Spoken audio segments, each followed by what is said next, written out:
Welcome back everybody to Old Bearded Gaming. We're bringing you another 100 days in Vault Hunters, but first, that's right, I have my beard back. I miss this thing. Let's get right into it. I would have it in my head that I needed to make a gold farm. It seems like a pretty important thing considering we need 8 gold blocks to make a single golden apple. If I'm going to want healing inside of the vaults, it's kind of a bit of a necessity, really. So day 101 would be spent doing nothing but harvesting obsidian. We'd end up with just about a full stack before the day was out, and I thought that was a pretty good day's worth of work. Before turning in for the night, we'd go and check our other supplies just to see what we still needed for the build. Anytime you're attempting an Ianxofour farm, you need to make sure you have all your resources. The guy does an amazing job laying things out on his video and channel. Links will be down in the description to the various farms we build of his. Day 102 was completely uneventful. We spent the entire day traveling and then going to bed. Yep, exciting stuff here, folks. It can't all be high stakes all the time. Okay, fine. You want high stakes? This is about the best you're going to get. A moderately high jump into a rather large body of water. Are you not entertained? I was. Now, the cornerstone of any good instant gold farm is, of course, turtle eggs. For some reason, zombie piglins just go insane over these things. And for some reason, it's always nerve-wracking for me going and trying to harvest these things because they are probably the most fragile block in all of Minecraft. Day 103 would end with us watching that squid commit suicide, and we'd go to sleep pondering the meaning of existence. Pretty restless stuff. Day 104 would start out with us trying to find a mate for this little guy, and it wouldn't take long. I don't know about you guys, but Discovery Channel has told me that's probably not how turtles mate. I think they need a little more room. We're actually just building a little holding pen here should we need to come back and revisit these guys and make more eggs. We've got a little clutch over here, and then the worrisome part. Using the right shovel with Silk Touch to be able to gather said eggs. Oh, that sound. It just sounds like they're all breaking, but they don't. We've got them. We've got our turtle eggs, and this was a pretty good day's worth of work. We'd celebrate with a small detour and actually go ahead and complete a treasure map that we found in a sunken ship during one of our travel days. I haven't done one of these in a really long time, and I was thankful to see that being exactly square center in the middle of that X led it right to the chest. That I didn't have to dig out the entire shoreline was a miracle. I usually am way off on these things. I never make conduits at all, so I don't know if that Heart of the Sea is really anything useful in this mod pack, but I figure better to have it than not. I'd push day 104 to its maximum, because that's just how we roll, and we'd travel through the night on our way back home. We'd come across a village that I hadn't completely plundered yet, pick up the last couple residents, and sleep in their beds. It's kind of a weird flex, but it brings us to day 105. Speaking of day 105, we'd get back home and reinstitute our villager breeding program. This time we'd go larger scale, and I'd get enough beds to fill the place. Well, I kind of suck at math. I'd also temporarily forget that I put a gate in here. Oh well, getting old sucks. We'd go upstairs and harvest some food for our new villager breeders, only to see this guy wasting all the good carrots that I trade him. That's alright, these guys go nuts for carrots, and any raw vegetable really. It's kind of a shame though, I don't understand why these guys are so adverse to more refined foods. They absolutely did not care whatsoever for pumpkin pie. Couldn't believe it. Then I tried to sweeten the deal, threw some chocolate chip cookies out there. Not interested in any way, shape, or form. But you dangle some raw potatoes out there, and these guys go nuts for it. I don't understand villagers. They've got to be probably the weirdest entities in all of Minecraft. The next morning I noticed this iron golem was a little anxious. I understood why immediately. Things were going exactly according to plan. I like it when farms work out the way they're supposed to. These guys bred a little child, and apparently a cat in the middle of the night. Oh well, more carrots for you guys. Keep it up. Make it rain! Man, this never gets old. Always entertaining. Day 106 I'd shift perspective, both in terms of what I planned on doing, and also in terms of actual camera angle, because why not? It's kind of fun this way sometimes. I decided to put a pause on the gold farm, deciding instead to create an early game raid farm.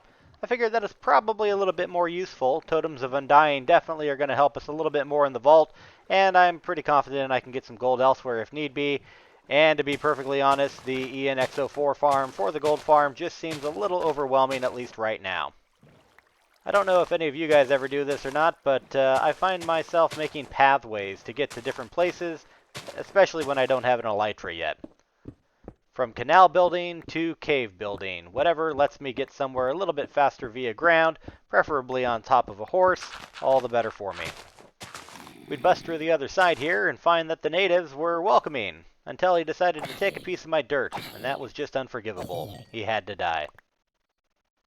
I found a location several chunks to the east of an outpost and decided this was where I was going to go ahead and lay my trap. It's a very simple layout. It's nothing overtly complicated. It's basically a diamond-shaped square on the ground with a hole in the center and a villager trapped underneath.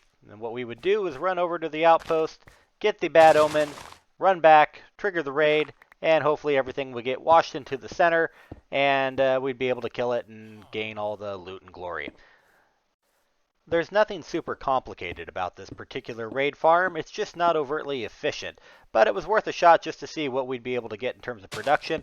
I actually spent from days, just about 107 to 114 building and testing this thing out. Now I will say if you're going to build a simple raid farm like this, it's probably best to pick a more flat location. While this location was actually okay, it wasn't super hilly, it did lend itself to some issues that we would notice later on once we did try to get the raids going, and that was simply that there was a lot of little crevices around on the plateau area where various members of the raid party would get stuck, and you'd actually have to leave your kill hole and chamber, climb back up, and go hunt them down to be able to progress to the next stage of the raid. Additionally, this style of raid farm, as I mentioned, is inefficient. And by that I mean you have to progress each stage of the raid in order and sequence. They don't all spawn all the mobs at once like a stacking raid farm does, so it does take a little bit of time. Additionally, you don't have a way to recapture the ill omen effect by killing the mobs in the raid. So you have to go back to the outpost every time you want to trigger the raid, kill the guy with the banner, come back, rinse, repeat. Like I said, not very efficient. What was efficient was that parkour. Did you guys see that? That was one of my finest moments. So with the kill chamber set, it was time to go see if we can get this party started. And that means going to the outpost, finding the guy with the banner, getting the ill omen effect. And that a lot of times is easier said than done. I'd find an entire raid party and not a single guy with a banner. This tends to happen quite a bit. I go through probably about a dozen or so of these guys, even on a more efficient level farm, before a guy with a banner actually turns up.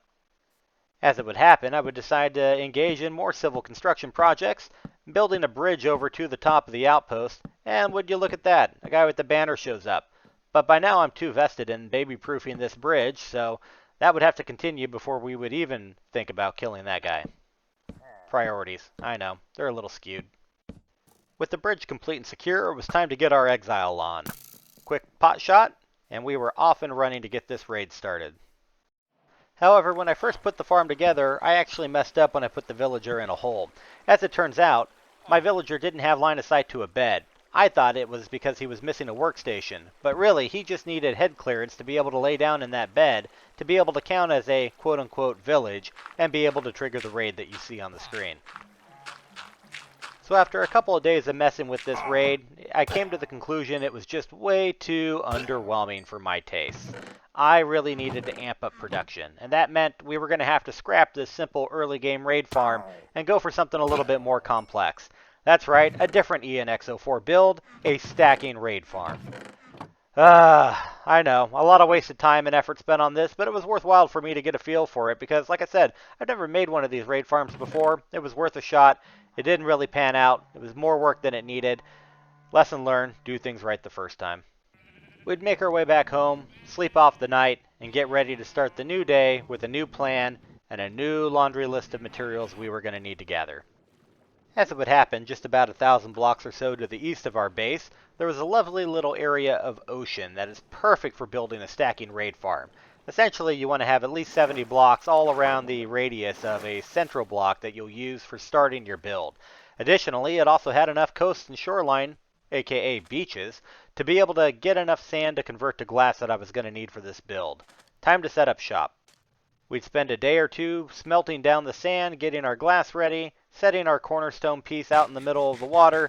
Things were getting ready to start, and I was hopeful that this was going to be the raid farm that we needed.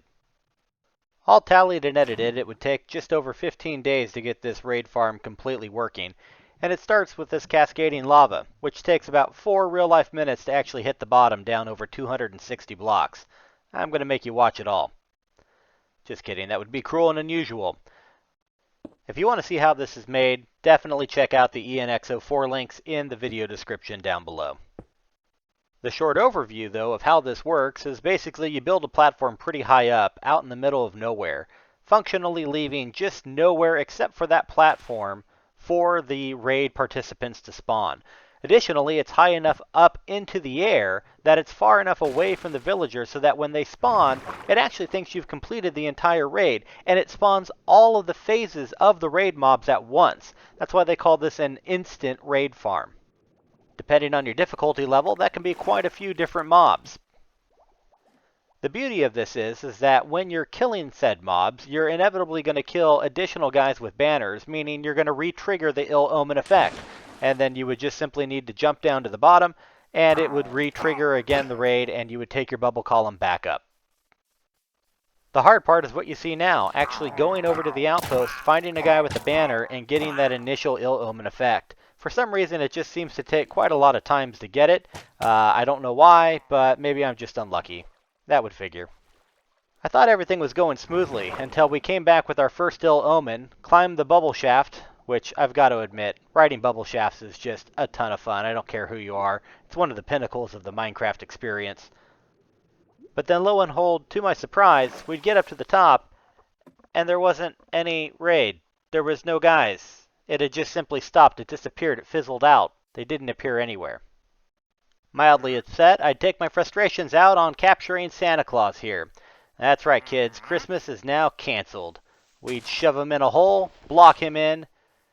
I'll be honest, I don't know what I'm going to use this guy for. I'm still trying to figure out to this day, at the end of 200 days, how to get this guy back to my base. It seems like he sells some interesting things, but for now, Santa's going in the hole, kids. With jolly old St. Nick secured, we can now turn our attention back to what was wrong with the raid farm. As it turns out, I did some math wrong. I know, shocker. Try to hide your surprise. One of the very crucial elements of this raid farm is making sure that the job block for your villager to start the whole thing off is exactly on the X and Y coordinates of where you place the dispenser on the platform up above. I had recorded the coordinates from the wrong corner, and it actually took a really long time to get all the way back up there to just double check where that was, and in my case, negative 565, 860. Live and learn. So we try this again and go back and commit war crimes against the pillagers, killing yet another one of their fearless leaders. These guys are endless. They'll put anybody in power. With the ill omen effect, it was back to the raid farm, up the bubble chute, and let's hope we can hear the glorious sounds of the goat horns. Listen.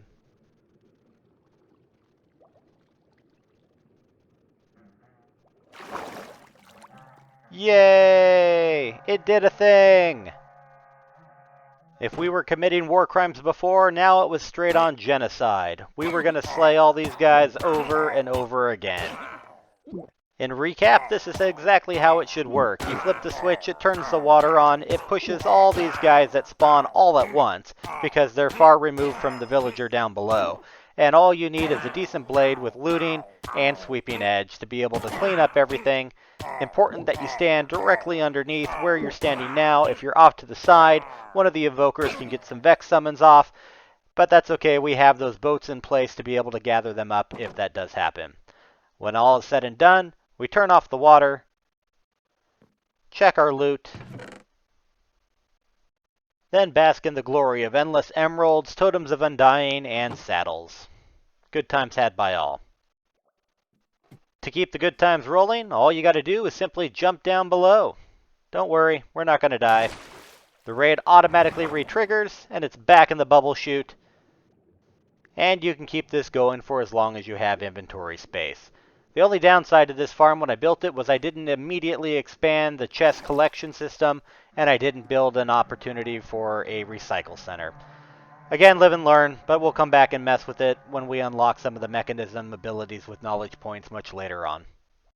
With enough of the pillage loot, no pun intended, it was time to go ahead and probably start heading back. We've spent enough days on this project, and I need more progress. We'd wake up day 130, and the natives were not happy. In fact, it was just kind of insult to injury. We finally get something working the way we want, and we realize we just can't have nice things. That's alright. This is the true Minecraft experience. And speaking of Minecraft experiences, we'd actually tame a horse now that we had a saddle to make things a little bit faster on our way back. I don't know if it's new or if I just never noticed, but the speed of the horse can be determined by how fast the hoof prints are going when you're listening while you're trying to break them. With the new horse, we'd take a pit stop at a village that was now less of an inconvenience to get to because of the speed, and decide to go ahead and burrow down and just double check and see, hey, is there an end portal somewhere underneath? Having the mini-map is handy to be able to dig far enough down to be able to say, hey, there is or is not a stronghold underneath this town. Sadly, this town did not have a stronghold underneath it, and I realized I probably should have been doing this a lot sooner and could have definitely narrowed out some directions to start off the initial search for the end portal. We'd leave the town and head home, passing by the monuments of our failure of a raid farm, constant reminder of always doing things right the first time. We'd go ahead and secure our stallion in the pen with the rest of the cows. Seems like a fitting place, I'm sure he'll be just fine. Then literally we would proceed to never touch the horse again. I don't know why, but you know what? We have it, I guess. I decided it was high time to go down and check out this meteorite that we had built our base next to because I thought it was cool and interesting. Turns out it's really not all that interesting. It's a bunch of space rock, and it doesn't really seem to have much purpose, at least not for now. And I didn't find anything on the inside. I don't know if that's how it's supposed to be, but that's how it was. Oh well. Time to hit the hay, and let's start day 132 fresh and new. I've pretty much decided at this point it's time to go ahead and make some serious progress towards finding the stronghold. And for that, we were going to need Eyes of Ender. And the best way to get Ender Pearls to make Eyes of Ender is to level up a cleric and then trade with them. Our villager breeding initiative has been quite fruitful, so we have quite a few villagers to be able to dedicate to the cause, although we only need one. Single cleric's all you really need. They'll be able to supply you with all the ender pearls you can buy. It's just a matter of leveling them up. And leveling them up is really not all that difficult. In fact, it's probably one of the fastest and easiest villagers to level up because you can do it with just emeralds, and it doesn't really take quite that many. We buy redstone, we buy lapis, we buy glowstone. Once you've spent a few emeralds, they're going to get up to master level and hopefully be able to provide us with the ender pearls. Now see, if I was smart, I would have stopped here, because it's the expert level where they actually offer you the ender pearls. And I didn't realize that, so we'd actually go out and make some bottles, trade this guy up, get him to master, only to find out he didn't offer us any ender pearls. He's a complete waste and a failure at his job. We were going to need to reappropriate him. His replacement was a little disgruntled. I think he was spending too much time on the anti-work subreddit, but that's okay. We know how to fix this. It's the gulag for you, till you decide to come around to my way of thinking. I wish there was a better way to do this, but it works, so why change it? And just like that, we have another cleric and can go ahead and begin the process of leveling him up, spending all of our precious emeralds. It's actually kind of ridiculous because at this point in the game, having both the farmer trades as well as having access to the instant raid farm, emeralds are a complete and total non-issue in this game. But you're not going to hear me complaining about that. Like I said, we did all of our complaining in episode 1, day 1. It's out of our system. It's nothing but progress from here. And as it would turn out, this guy would provide us with the ender pearls that we needed. I am 100% convinced it was the time spent in the gulag that made these trades favorable. Welcome to beautiful day 133. It's time for an adventure, and that means we're going back to the nether. That's right, we need to procure a nice supply of blaze rods to be able to make the Eyes of Ender. Since the biomes that we spawned in really kind of suck and they're not the easiest to get around, I thought the fastest way to travel about said nether would be up above. That's right, getting up above the bedrock, super easy in 1.16.5. All you gotta do, tunnel up until you find the bedrock, look for a block that is sitting at 127 elevation. When you look at it, turn on F3 to look at the coordinates, find one, and you'll be able to pearl up through it. Save yourself some time and make sure you bring all the tools necessary to be able to blow up that section of bedrock that you pearl through. Do things right the first time, kids. Just in case you forgot who you're watching, this is OldBeardedGaming, and the first word in our tag is old, and I am forgetful sometimes. It happens. It's going to happen to you. As it would turn out, I wouldn't bring any pistons with me to be able to create the contraption to blow up the bedrock, but I did remember to bring the obsidian and my flint and steel. Oh, that would have sucked if we got stuck up here, but thankfully we didn't. We created a portal, go back home, we're just down a little bit of time. It's towards the end of day 135, and where's it going to put us out? Lovely, 700 blocks away from home. Live and learn, kids. Live and learn. Deleting blocks that are not meant to be deleted has actually never been easier. It's pretty simple. It takes a piece of obsidian, it takes a piston, it takes a lever, a couple pieces of TNT, and a trapdoor, and you're all set. The only hard part about things is making sure that you're capable of clicking fast enough to make the whole thing work. And what we're going to do is glitch this thing out. So we're going to use the trapdoor to lay down on our belly. We're going to go over to the left side and flip the lever. And once we do that, the piston's going to go up, create a space here where we need to click super fast on that corner of obsidian. And if we do it right, the piston's there on the ground, and it's covering up the now hole to be able to go down to where we laddered and pearled through. Super simple. First try, baby. Now with easy access to the roof, we would use our map to try to locate what we believe to be a nether fortress. This structure here on the map has some pretty right angles to it, makes me think that's going to be a fortress. We'd head back home, get a good night's sleep, and gather the rest of the materials that we were going to need. And sure enough, digging through the upper levels of the nether ceiling would take us to what we discovered to be a fortress. Luck was on our side. Coming close to the end of day 139, we'd find another location right next to the nether fortress that was at 127 height, and we'd do the exact same thing that we did before. We'd ladder up, pearl through, and then set up our contraption to blow up a hole for easy access. Simple as that, kids. First try. Simple as that, kids. Just kidding. Second try. Yay, we made a hole. We did it good. It doesn't always work the first time. In fact, I find actually creating a keybind for your mouse button to be a little bit easier to click that as fast as it wants to make it work. We create some simple stairs on down into the fortress, right to a blaze spawner room. We now have unlimited access to blaze rods. Eventually, we'll probably come back here and set up a blaze farm. I'm sure it'll be useful, but for right now, just being able to come here and get the blaze rods when we need them, super handy. And then we can use the nether ceiling to take a really long journey all the way back home. Oh, it's so lonely up here. We need an Electra. Super, super bad. And with more than enough blaze rods, no point in moping about it, we can make it actually happen. 16 Eyes of Ender should be enough for us to try to locate this portal. Hopefully we don't break too many, and maybe we get a little favorable action with the end portal already having a couple Eyes of Ender in it. That would be nice. Alright, which direction are we going to head today? Dun da da da. And north. Fantastic. Haven't really looked at too much stuff up that way, but let's head out. Several days later, about 1,500 blocks to the north, it's day 143, just barely, almost day 144, and we'd break through and find the portal room. Silverfish abound, of course, because that's just how the game rolls. Well, at least we found it. We're getting pretty close to finishing up the vanilla experience here, and would you look at that, the portal had absolutely 0 Eyes of Ender in it. You know, that's just kind of our luck. But fortunately, we were prepared. We only used, I think, 3 or 4 of the Eyes of Ender. That leaves us more than a dozen to be able to fill the holes.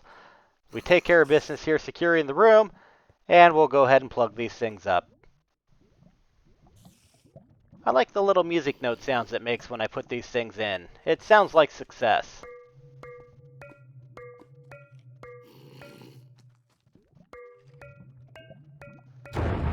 That noise definitely means success. Alright, time to get this thing done. And what I mean by time to get this thing done, I mean let's make the journey all the way back home and get the supplies we should have brought in the first place to be able to take on the End Dragon. Again, kids, live and learn. Measure twice, cut once. Come prepared for your outings. Don't follow in my footsteps. Alright, time to get this thing done. It's nearing the end of day 145, and we're not playing nice with this dragon. We're going to cheese the crap out of this thing. There are a number of ways to cheese the end dragon. A lot of people like to use beds and big explosions, and while I'm a huge fan of that, I find this way to be just a lot simpler and a lot less risk involved. And it also makes the Enderman on the ground a complete and total non-issue. This cheese works because of the power of math. Don't fail to pay attention to math in school, kids. It can do wonderful things for you, like finding out really cool ways about how to cheese the Ender Dragon. If you didn't already know, every single player when they first spawn into the end spawns 100 blocks away from the dead center of the end portal. This is useful because the dragon has a behavior of where he likes to perch on that center block right on the very top of the end portal. Now here's where the math comes in. If you pillar up to a height of 145 or above, you can be an overachiever, you will effectively put the dragon out of range when the cheese takes effect of being able to receive the healing benefits from any of those end crystals. And from here, we just start bridging out towards the exact center of the end portal fountain. We are looking to place a piece of obsidian right at 0, 0, at a height of 145 or greater. We then turn back, break that first block, and drop a water bucket over the top of the entire thing, creating, functionally, a water trap for the dragon when they decide to go ahead and perch. At this point, it's just a waiting game for the dragon to decide to perch and get stuck in the trap. I decide to take a little bit of bow practice and get in my range. You do not have to shoot out these end crystals. It is absolutely not a necessity, but I felt like doing it anyways. It's always fun to get a little bit of target practice in. Nothing like keeping the skills sharp, folks. Now, one thing you do need to be mindful of is that the dragon will occasionally shoot a fireball in your direction. If they do this, just be on the move, turn around after you hear it, and you can go back and collect some of the dragon's breath with hopefully some empty bottles that you brought with you. Additionally, it appears you can bottle the air in the end. I'm going to guess that's a Vault Hunter thing. I don't know what it's used for, but we have some imitation air now. That's a thing. It won't take long though, and the dragon will get stuck in the trap. When that happens, it's time to bring out the bow and just start pelting them with arrows. As you see here in the time lapse, it really doesn't take too long, and there's absolutely zero risk of danger. Do stay back several square blocks because the dragon can shoot a fireball and blow up some of those dirt blocks, but it does make it a little easier view, so they just made our job much simpler. I don't really know the lore behind the Ender Dragon, but it won't take long before you free the End from their tyrannical rule. And set yourself up for a nice victory pose! Yeah, look at that. Super cool. The egg will drop and kill your water, so be aware of that. Fastest way down is with an Ender Pearl, or you can just go back and break your block straight down. Either way.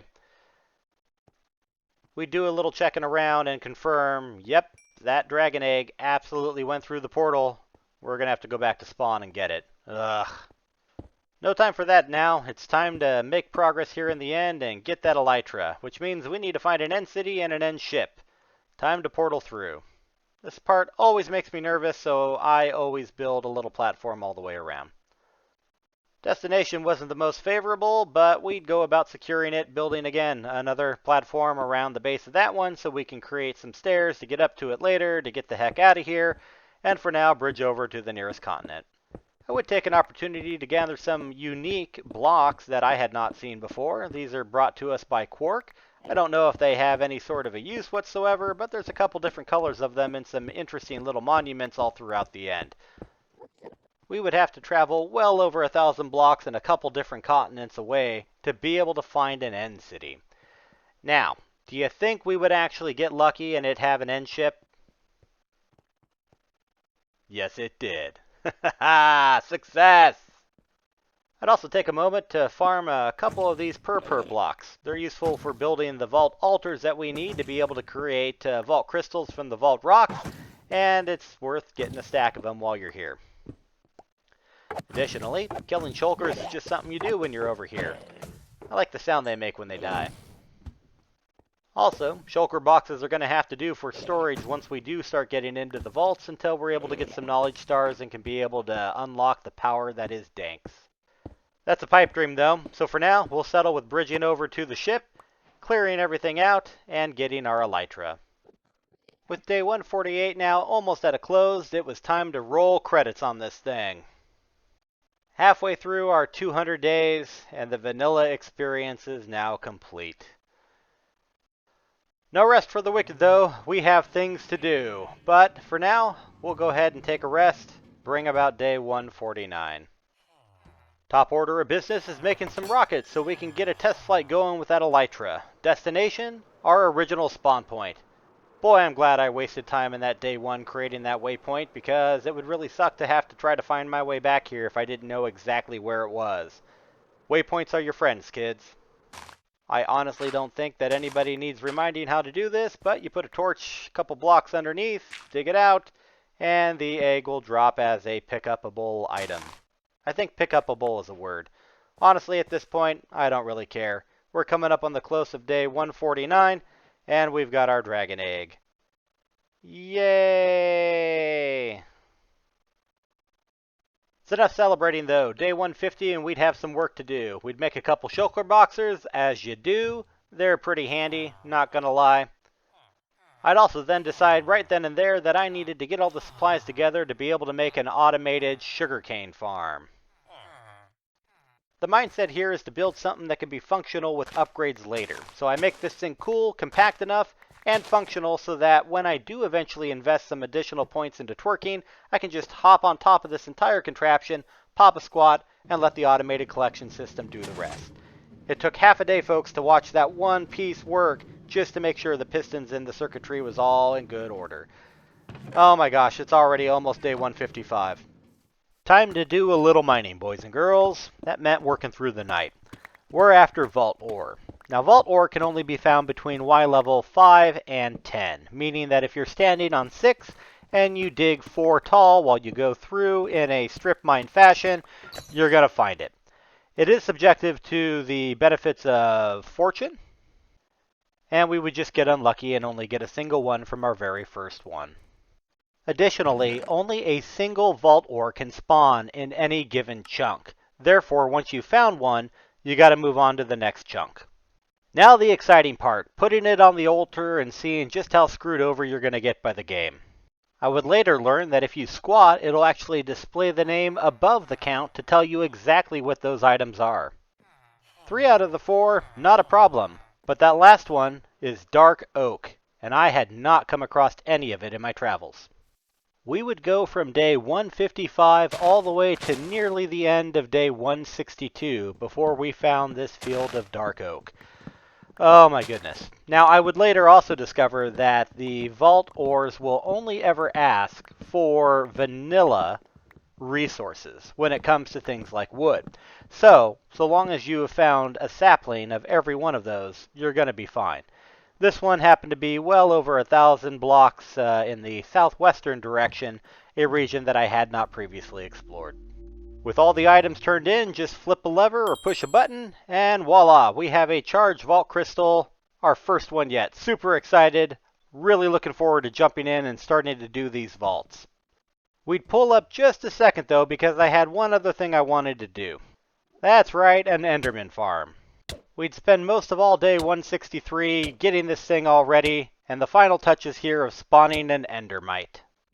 The design's pretty simple. It actually comes from Chapman's Easy Enderman XP farm, one hit fast XP. Link will be down in the description.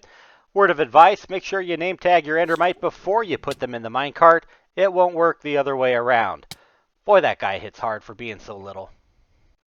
I wanted to create an Enderman farm that really didn't take a lot of time. It wasn't like super crazy. I know, you can go out and build a platform into the middle of nothing in the void and make this big massive landing area and build it all up super nice and you'll get just an absolute flood of Endermen, but this one works exactly from the very starting island. In fact, we're standing exactly on top of the fountain over the end portal itself. We're going to place a little bit of water around, we've got a little hedge wall, and an already pre-built hole leading all the way down to the kill chamber. Once we start exposing the blocks above, these Endermen are going to just absolutely file in line to fall down that hole so we can get all of their eyes. I don't know why these guys are so absolutely upset and just completely lose their mind over these Endermites. Again, I'm not really deep on the lore of some of this stuff, but I don't know. Our gain, I guess, that this system actually works. The setup for this farm, super easy, only took about a half a day. I actually spent more time working on the bubble columns than I did anything else to quickly be able to get up and down into this place. But there we go. Once we've got it exposed, you see them all lining up in a nice, neat, orderly fashion to drop down to their doom. The farm was a bit of priority for me because I wasn't really quite sure just how much damage my gear was going to take inside of vaults, and I wanted to make sure I had a nice quick way to be able to repair everything. You all know what comes next. Turn the sound down on your TV. This is about to get really loud really quick. Oh my gosh, they just make so much noise. More so once they get the stabby. You guys brought this on yourself. This is what you get for being made out of experience and Eyes of Ender. See, they like it. Alright, it's enough messing around in the end. It's time to get down to the good stuff. The entire namesake and reason and purpose of Vault Hunters is to run vaults. Because why? Vaults are cool, they're fun, they're interesting, and I will be the first one to tell you, strangely addictive. Ugh, I love running vaults. They're just a bunch of fun, and I learn something new every single time I go into one. We'd build this little portal over in a small section of the home base. The way to activate it, simply use said crystal on the vault. Let's get ready to do this. Yeah!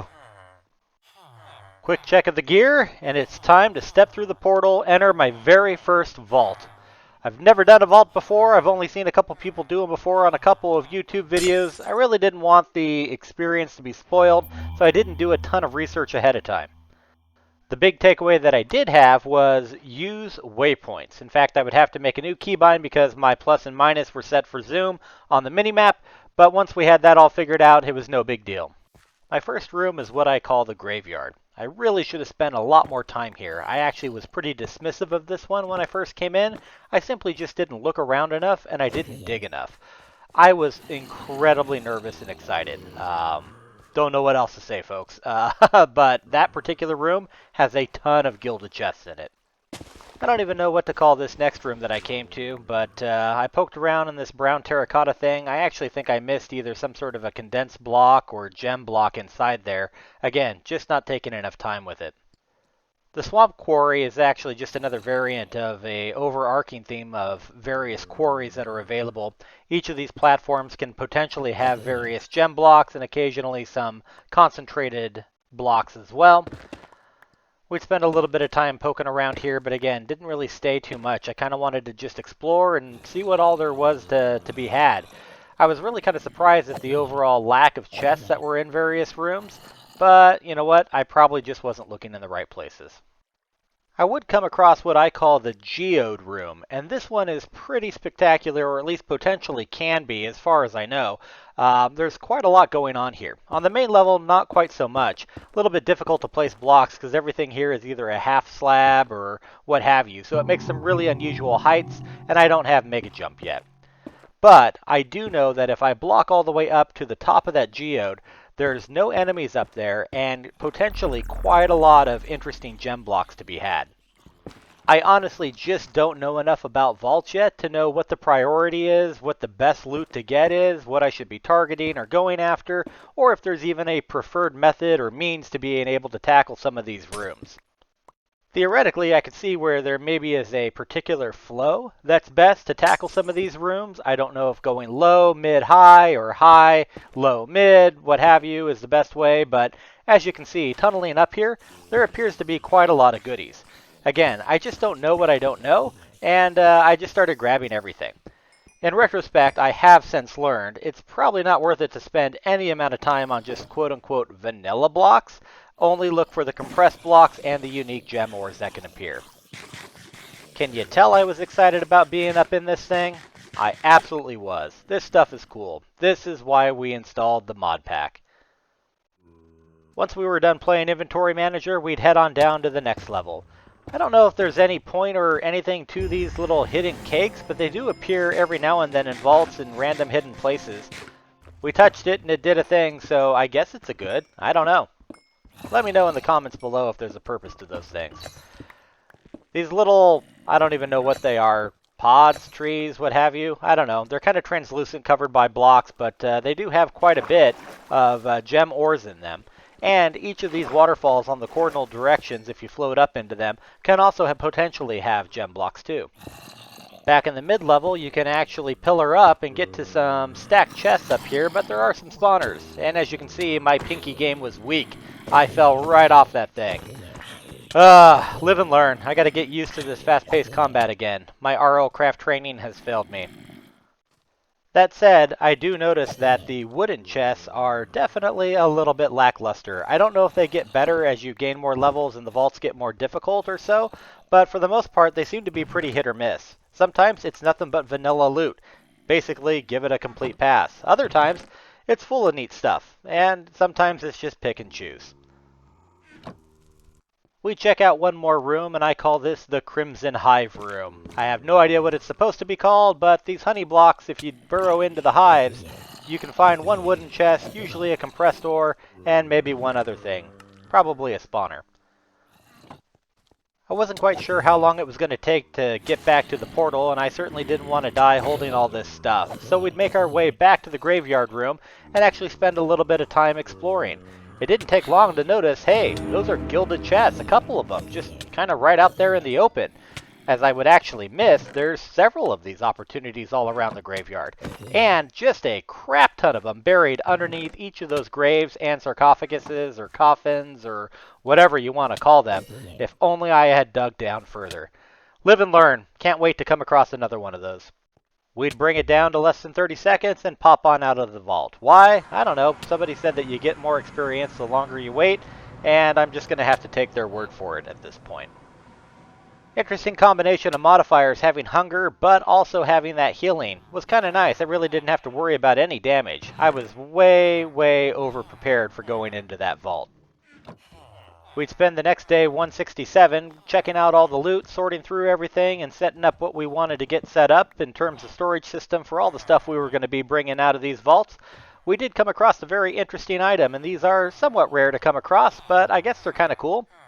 It's a gifter block, and basically what you do is you plop down a chest, you put the gifter block on top, and it takes on the form of somebody from the original seasons, and they poop out blocks for you inside of the chest. I guess you could actually change the name as well, and it'll represent any of the players' names that you type in. That's kind of cool. We did earn another skill point, and we would go ahead and pop that thing into Vein Miner. I really had regretted not choosing 1 point in Vein Miner at the get-go, and I was not disappointed to finally get a hold of it. This was going to make farming wood so much faster. No time for playing around, though. I had to get back down and get more vault ore, and as it would happen, I would get lucky with the next one I found in Chunk 2. It would give me 4. Not even going to lie to you guys. Straight up hooked on doing these things. We'd come across another roadblock here, though. The bell, super easy to get. They're actually sold by villagers. However, string, I was not set up for a string farm. At least, not yet. But I did know where there was a spider spawner. So day 169, we're doing this thing. We're going to go down and get all the materials that we need because our supply of spider string is very low. Making a farm from a spider spawner is not overtly complicated, although I will say that these cave spiders are uber aggressive, and it made it somewhat incredibly annoying to build this thing out. As you can see, we're rocking day 172 here, so several days involved in getting this thing done. The biggest problem and obstacle that we ran into was where the spider spawner was just on top of a layer of where there was an abandoned mine shaft. Made it incredibly time consuming when we're digging down to have to fill in below us and fill out and light up the caves underneath so that we can keep the spawn population in check. I will say it was incredibly rewarding finally getting this thing built the way that we needed to be completely protected from them, making sure nothing was spawning outside of the block area. All we had to do now was sit and wait for these spiders to spawn. And it really doesn't take long. They spawn fairly quickly. It's usually 4 at a time. You sit back, you slash, it's your typical farm, and it all goes into the chest below. I was tempted to hang out here for a really long period of time and get my revenge on said spiders, but you know what? The vaults are more entertaining than this, so back to business. Don't know if you noticed, but this one was also asking for the dark oak logs, but this time we had saplings, so it was a complete non-issue. If I wasn't vested in making a YouTube series, I would love nothing more than to just simply farming vault rocks and meeting the objectives for each one of them. Oh my god, is that cake? 6 cakes? I guess that means we need a chicken farm now. I did not have a chicken farm. So by the end of day 174, we would remedy that, and we would have a chicken farm. These little buggers suck to drag around on a leash. We'd quickly get enough eggs, though, and be able to top off the last couple cakes here to complete this one. Alright, what's next? What else are we going to have to build a farm for? I should have probably looked into that ahead of time, honestly. I'm sure somebody has done the hard work and actually put together a list of everything that these things could possibly ask for. I should look into that. Might make my job easier in the future. Cobblestone. I knew that was coming. That's not a big one. We can make a pretty simple cobblestone generator. Vault Hunters has a really nice way of doing this, actually. My version of this is pretty straightforward. It's a cross shape so that we can get quadruple the output. We waterlog a couple stairs, and then we're going to plop down a bucket of lava right in the middle of this thing. The farm itself can also be expanded to be able to make even more cobblestone, which I imagine once we get some mechanation going and better storage systems and filters and you name it, all the bells and whistles that come with the knowledge points and unlocking various mods, this thing could really probably output quite a bit of things. The final steps that we need are to put some sticky pistons facing down towards the cobble that's being generated and placing an iron rod on each one of these. The iron rods are pretty simple to make. You just need end rods and a couple pieces of iron ingots. Make sure they're pointing downward and break the temporary blocks on top. Now I go around and make it nice, protecting both the water sources as well as putting a block over the top of the lava. Not that I think that the rain's going to put it out or turn it into obsidian or anything, but you know what? You just never know. Next step is to get what's called a glass interval signal timer placed on top of each one of these pistons. These can easily be made in vanilla stuff. It takes like a clock and some gold and a couple other things, but basically it's a control timer and it self-powers these things, so there's no additional redstone necessary. Day 177, and while I was calibrating these, I would almost miss that creeper that snuck up on us. Creeper's gotta creep, yo. We'd lure him away, but then still kind of mess it up, but then get lucky that the blast radius didn't touch our stuff. With that out of the way, it's time to calibrate. There are 4 tiny arrows facing up and down in different colors on each one of these. The blue one controls how fast the rod goes down. The yellow one controls how fast it waits before that rod goes down. We want to set the blue to 0.25 and the yellow to 2.0. Once that's been done for all of them, you right-click the center of each of those and sets them off. You can probably tweak this depending on the lag on the game that you're playing, but I find that this timing scheme seems to work just fine for me. And it produces quite a lot of cobblestone in a very short period of time. Back inside, and we'd have enough cobble to fulfill the objective. Just another vault crystal down. This last one did take cobwebs, and I was thankful that I had messed up before when I first came across that spider spawner, and I got all that cobweb instead of string. Would have really been hurting had I done it the other way around. Sometimes mistakes are a good thing. We'd get given pretty much a gimme on this last one here. Single poison potato, only 4 of the string. That's crazy, glad I made an entire farm for that. And 2 obsidian. And it magically auto-completed the 1 lapis. I guess I had one floating around somewhere, or at least close enough that I could just pull it automatically. Doesn't matter. It's done, and we have 4 of these to do back to back to back. Let's go. The first one of the 4 would actually prove to be probably the least lucrative of all of them. We would get the unfortunate combination of unlucky and difficult. This raises the level of the mobs and reduces our luck factor by -1.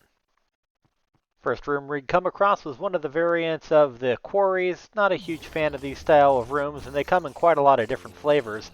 This one really no exception, and really nothing spectacular, so we just move on. This particular room I call the Dungeon Prairie. It has a lot of prairie grass and a lot of dungeon blocks, that's why. Although I have yet to find anything remarkable inside of here. If anybody knows where the good stuff is held, let me know in the comments below, but otherwise, it's really pretty lackluster. Couple of mobs, occasionally an ore gem, and that's about it. The spider room, on the other hand, is interesting. There's a lot of compressed ore and ore gems potentially inside of each of those little spider figurines, and there's more of them down below. This was the first time of me seeing those mobs with the little red flames. I didn't even know what it was, and I never actually got around to the other side of the room to find the soul chest that's over there. If you kill enough of those mobs within the vicinity of that chest, it allows you to open it, and there can be goodies in there. My miss. Just pure, straight-up ignorance. It'll get you every time. I really probably should have did more research before I started coming into these. That's alright. It's kind of a live and learn sort of thing. This room's another one of those kind of really baffling rooms to me. It has a couple little wannabe statues and basically just some oak trees all around. There is an underground with a, appears to be mine shaft, but that looks like more hassle than it's worth. Really didn't want to get down a rabbit hole and really not have anything worthwhile down there. If it's not the case, though, and there's some fantastic loot, I will absolutely change my tune and be more than happy to explore it. That said, I'm really not a huge fan of the abandoned mine shafts even on a good day. Now this room, however, is super awesome. It's a small little village, and I would get more preoccupied with taking out the spawn than I would be actually making my way around in these rooms. I should be absolutely prioritizing getting inside these houses because there can be gilded chests inside, and more importantly, there can be ways down into what would be a little miniature stronghold underneath this little village. But as you can see, I was content to just fight off the masses and loot these wooden chests, which this one actually had a couple items worth taking. Really not sure why I decided to fight all of these mobs. There really isn't anything to gain from it other than some experience and you keep your gear topped off, but once again, live and learn. My priorities have changed definitely after doing several of these and having an opportunity to look back in reflection. My reflection should be your guys' pro tip. Don't mess around with all of these mobs when you really don't have to. I could have just walked inside and closed the door, and it would have been a done deal. Would have had the freedom to go ahead and just loot to my heart's content, and would have had an easier time of things. We'd eventually get it figured out, and look at that. A gilded chest, go figure.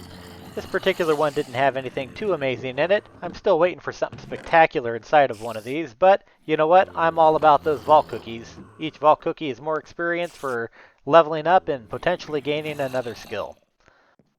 Here's that way down I was talking about. A lot of times it leads to a little bit of a blocked end, but if you dig down just a few blocks, you'll find your way into what is a little miniature stronghold. Now this entire area can be fairly lucrative on its own, gilded chests, gem ores, etc., kind of scattered all about. The big draw is the opportunity for there to be actually an end portal. If you bring yourself one Eye of Ender, you'll find an end portal room, on occasion, that is missing just one eye. Pop that eye in the middle, and you will get yourself 12 gilded chests. Super awesome if you come across it. Sadly, this particular stronghold did not have one of those rooms. Really looking forward to finding one of those, maybe in the next 100 days. We'd run out of time on this one and go ahead and nope out at the last minute. Overall, not a bad haul. I was expecting less given that we got the unlucky status and the difficult status, but really adding 10 levels to the difficulty didn't seem to make too much of a difference. A couple of the mobs were 2 hit versus 1 hit. That's doable.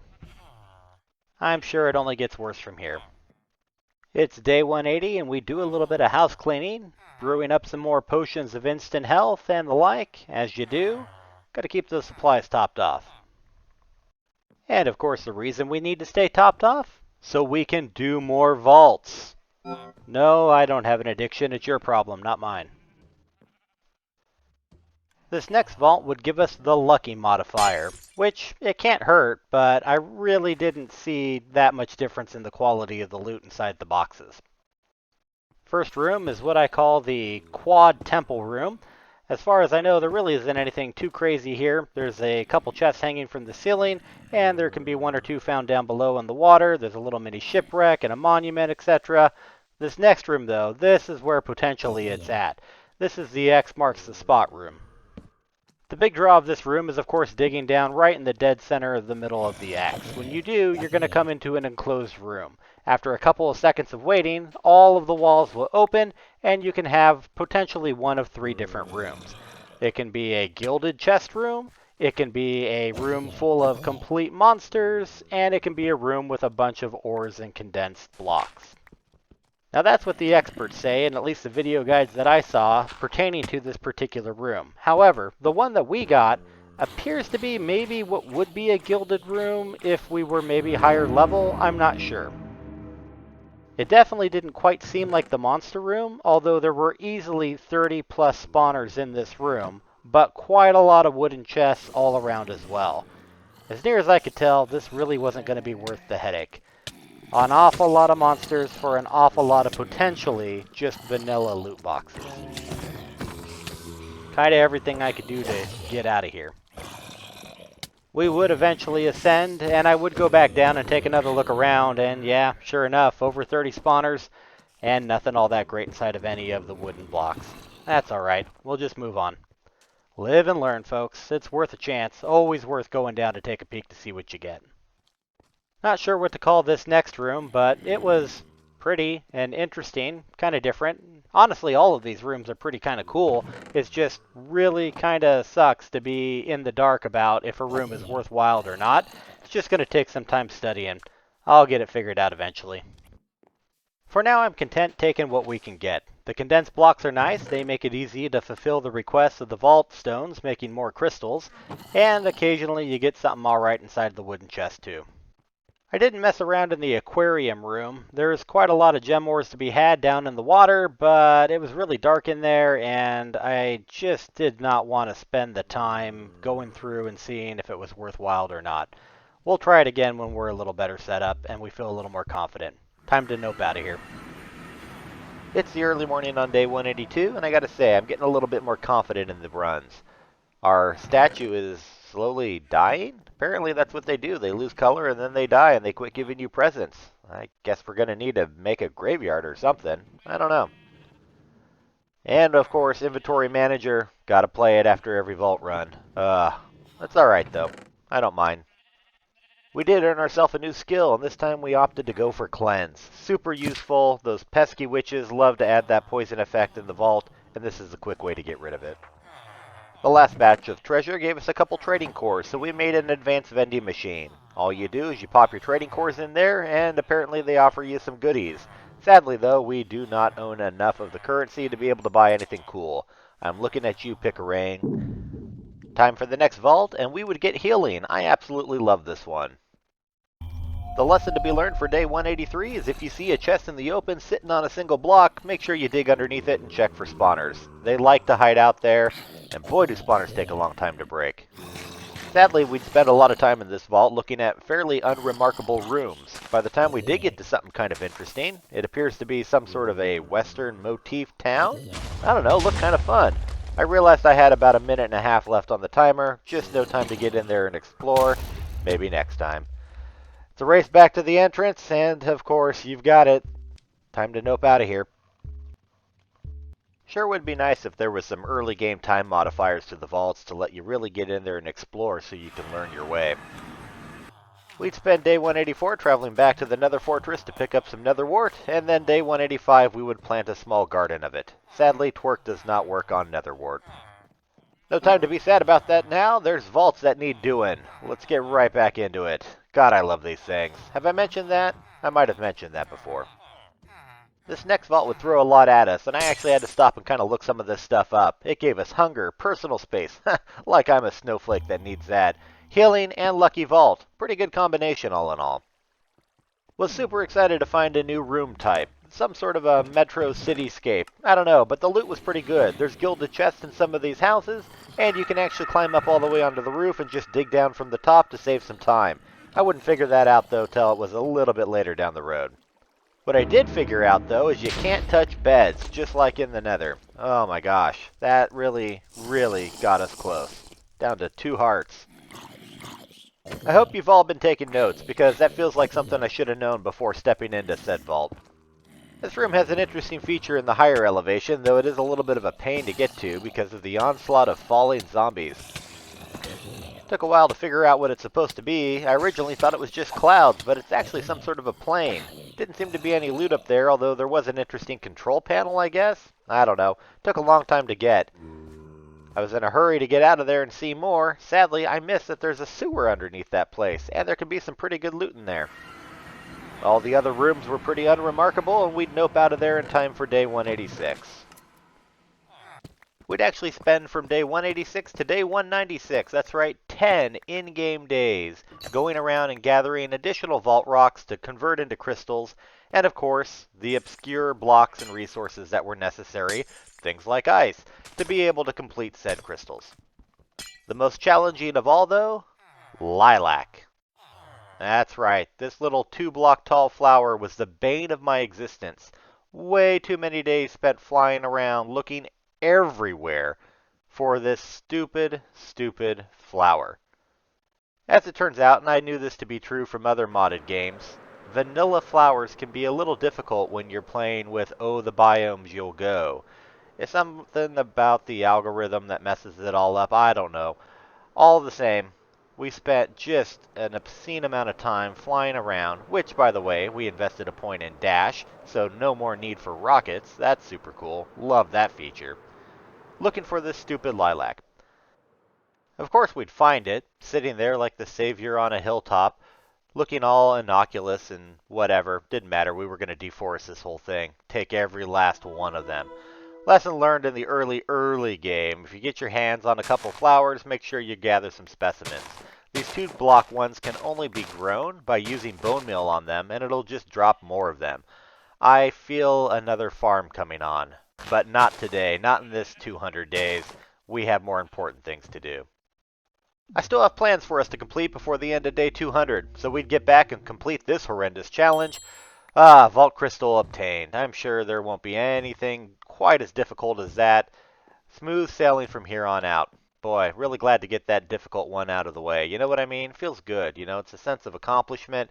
And, yeah, you know, oh my gosh. Prismarine blocks? Really? Haven't even found an underwater temple. Alright, fine. No time to fret about that now. When I said I had plans, I meant I have plans. We're gonna kill a boss. That's right. Wanted to get inside and make sure we took out a boss the true Vault Hunters experience before the end of day 200. Everything's all prepared. We're feeling confident. Let's go. Vault gods appeared to be kind as they gave us the easy modifier, but I wasn't sure we were gonna need it. Focus on this run is purely trying to find all the obelisks and make sure the last one is in the most favorable location. Didn't really want to fight a boss in this room with all this water, so we tap that obelisk, go down and get a couple quick and easy gem blocks, and move on. Definitely didn't want to fight a boss on one of these scaffoldings in a quarry room. Alright, tag it and bag it. If the boss dies in lava, does the boss loot crate get destroyed too? I don't know. Didn't want to risk it, that's for sure.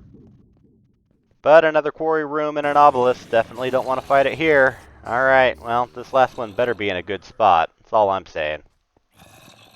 And we found the last one in the spider cavern. Well, it's not the best, but it's certainly not the worst. And we had enough blocks to really maybe kind of have an opportunity to shore this up. I figured if I put in a little bit of time in the pre-work here, just kind of break some of these transitionary blocks so that mobs can't actually just walk across onto the platform that I was building, we might stand a pretty good chance of just having this be a 1v1.